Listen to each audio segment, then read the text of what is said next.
Wubba-lubba-dub-dub! What is going on, Multiversers? Welcome to the next Yay or Nay Multiversus character poll episode. Now, yes, I am doing... Rick Sanchez is the character of the day. Now, before anybody says anything about, hey, it wasn't Rick Sanchez, I'm stopping you right there. We're not talking about that stuff. This is a simple question. Do you want Rick Sanchez as a playable character? Yay. If not, nay. Simple idea. I'm just curious to see how many people would really like him as a playable character, because I think there's so much that he offers, and I really hope if anyone wants to come back to this video once he maybe gets revealed for this game. We'll have to see how that plays out. But once he gets revealed for the game, come back to this video and let's see how well I nailed the character in terms of what I have for his moveset and how I envision it kind of working and alternate costumes and that sort of stuff. But first up, we're going to start with move number 1. It's the easiest one, his portal gun. So it's Rick's signature invention. So for the attack, he's basically going to it's not even really an attack. It's just he points the portal gun forward, he fires it once, and he'll create a portal. And then he can aim somewhere else in a different direction and fires out a second portal. So what do the portals do? Well, you enter one and then you exit the other. So this could be set up incredibly well with teammates for really cool combos. You know, if your opponent's on the other side and they want to come in through the portal that you set up by them to come over and knock out the person that you've been fighting or whatever it might be. There's so many really cool setups you can have with the portal. And but what happens if the opponent or the opposing team tries to enter the portals? Well, we can just send them to the blender dimension. They just get blended up. Basically, if they try to enter the portal, they take damage and then they get spit back out the exact same portal they tried to enter. So they don't get to do the warping abilities with the portal, so they just take damage. And if you can strategically knock them into the portal to deal even more damage to have them send them flying back the other way, you know, it's just, hats off to you in that case, trying to set up your own combos with that thing. This little move could be pretty nutty. Speaking of nutty, that was a bad segue, but a second move, I really hope this is in the game somehow for his moveset, the Meeseeks box. This is from one of the early episodes of Rick and Morty. This is very iconic to the series. Lots of people know what this is. So the Meeseeks box, what does it do? How does the attack work? So the attack itself will just have Rick pull out a Meeseeks box, he presses the button on top, and then he summons out Mr. Meeseeks. I'm Mr. Meeseeks! Look at me! Once Meeseeks has been summoned, then Mr. Meeseeks... Boy, I'm saying Mr. Meeseeks a lot. Put a counter on screen. How many times did I just say Mr. Meeseeks? But he will end up being summoned, and then what he does, maybe he just delivers like a quick punch or like a flying kick or something like that. Just does a quick little attack. So basically, Rick will end up summoning his own little minion. Meeseeks will not stay out on the stage for too long because his object is just to deal one attack and do a little bit of damage to somebody. So it's simple. So once Meeseeks ends up hitting or kicking the opponent, whatever the attack might be, it'll just kind of explode and die, basically fulfilling his life, fulfilling the request that he was summoned to do, sticking true to what Mr. Meeseeks are all about. So, and then we could possibly limit the amount of Meeseeks on stage at one time per character to just one, because you don't need that many Mr. Meeseeks running around. I keep saying Meeseeks. Oh man, this count is going to get crazy. But limit the amount of the blue guy that is out at one time, because they're only going to last for a couple seconds. They're going to run, try to deal a punch or a kick real quick, and that's about it, and then they disappear. So just one at a time so things don't get absolutely too crazy. Next up for move number 3, I'm going to go with the Go-Go Sanchez ski shoes. Now this one is I think this one's from season 2 though. Another earlier episode in the series history.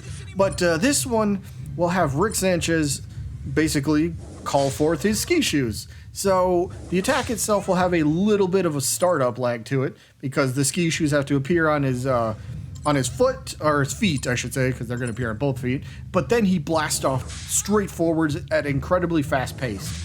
And then the attack itself will be him blasting forwards and hopefully just kind of crashing into an opponent. And then that sends them flying. So I'm going to compare this to Ike from Smash Bros. You know, Ike's side special where he charges up the sword and then he goes flying across the stage. I imagine this as the exact same type of attack. Very high velocity, moving vertically, and if you happen to hit the opponent, boom, some pretty good damage. And plus, not only is this an attack, you can utilize this very well as a horizontal recovery type move, so it would be fun. I would love to see this, honestly, and I really hope once Rick Sanchez gets officially revealed, again, maybe he won't, but I think he might. But I hope I get this moveset pretty well, because I envision him playing in a very specific way, and, well, I'm kind of demonstrating and speaking how I think that would work. So hopefully most of this stuff is right. And then move number 4, we're going to go with a little bit simpler. We're going to move back to Rick's Laser Blaster. Now, this is another thing that Rick utilizes many times, very frequently throughout many episodes. He gets into a lot of space fights, right? So this is just a nice simple projectile that gives him a chance to, rack up a little bit of damage on opponents, maybe has a chance to kind of snipe an opponent who's recovering off stage. Again, this isn't going to be the best damage racker upper type of attack. Going back to Smash Bros. Comparison wise, just for a better visualization, let's compare it to, say, Wolf's neutral special with his blaster. Wolf's neutral special deals pretty decent damage. I don't know the number off the top of my head, but say Rick's blaster will be the exact same thing, except Rick's projectile speed for his blaster will be faster than Wolf's, but it will deal slightly less damage as well, so a bit faster. So I'll just throw out a random number. Each shot does 5% damage. It could be less, it could be more, I don't know, just as a random example. So every shot, 5%.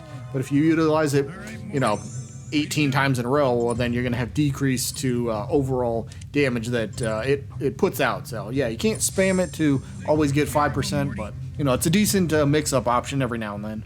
And now we move on to the alternate costumes. These ones I had I could have listed like 100. I really could have. There's so many to pick from. The first one, the most obvious one. I'm Pickle Rick! Pickle Rick. I mean, come on. If you're gonna get Rick Sanchez as a playable character and give him an alternate costume of some sort, how is Pickle Rick not number 1? This is all I need to say. If you're thinking about playing this game, and it's a platform fighter, you will be able to play as a pickle fighting other people. Who doesn't want that? Like, I raised my hand, and you can't even see me, but I swear, I raised my hand. As for another alternate costume, this one's a bit more, very recent. This is, end of Season 5, the one that just ended a couple months ago. But Crow Rick. I don't think this would be in the base game. I think this would be something that might end up being added later down the line, because if they take Rick, they got to take inspiration from the earlier seasons, not something that's very relatively new. So this could be something that gets added a little bit later, just because it looks too badass not to include. So hopefully Crow Rick design gets included at some point, because heck, I'll buy this immediately once this comes. Anything Rick Sanchez related, I will buy 100% immediately once I see it in the shop. Just be like, buy, purchase, give me now. And then just one more alternate costume, because why not? I like this one. It's his look from the end of the Purge Planet episode, where they all, come together to defeat all the high class fancy people. I forget what they called them in the episode, but just a little robot kind of suit. I think it'd be kind of a cool, another alternate costume. And again, I had many other ones, but it is what it is. There's just a few ideas for some alternate costumes, and yeah. As for the yay or nay portion, this one is super simple. It's a huge, ginormous #1 most wanted yay for me. So yeah, let me know what you guys think though. And be truthful, take anything that we might have heard about Rick so far, about Multiversus, just push that aside and answer it truthfully. Would you want to see Rick Sanchez as a playable character for Multiversus? And don't just say, well, I have to say yes because of what happened. No, you don't have to. Would you want him to be playable? That's just the simple question that we're asking. Yay or nay? Either way, that is going to be it. We do have some updated stats to get to, so let's bring those up. And here we got the top 6. It's still the same top 6 characters as it has been for a while, but a little bit of shuffling in the 4, 5, and 6 spots. So #1, Daffy Duck still up at the top. Wile E. Coyote still #2, and Ben 10 still #3. But this week, Mordecai and Rigby end up moving up to #4. They were 6th place last week, I believe. Samurai Jack fell down 1 spot from 4 to 5, and then the Animaniacs fell down from 5th to 6th, but it's still the same top 6, so yeah, they all got pretty dang good percentage. 99, 96, 94, 93, 93, 91. Not too bad. Let's get to the next group of 6, shall we? And that would be 7 through 12. We'll start things off with Fred Flintstone in 7th, Joker in 8th, King Kong in 9th, Static Shock in 10th, Scorpion in 11th, and one of the 2 debuting characters this week, Vilgax, the villain from Ben 10, actually debuts in 12th place, so not bad. But we'll go over his stats because he's the new character. Only 46 total votes for him, 39 of those were yays, 7 of those were no's. But 84.78% of people would rather see him over not see him. So, yeah, again, it's a small number of votes compared to like everybody else on this list. But 84% still a number that is respectable. But the rest of them, Fred Flintstone, he stayed in 7th. I believe Joker and King Kong ended up swapping their spots this week. They were 8th and 9th last week, and now they're 9th and 8th this week. They just flip-flopped, basically. Static Shock stayed in 10th.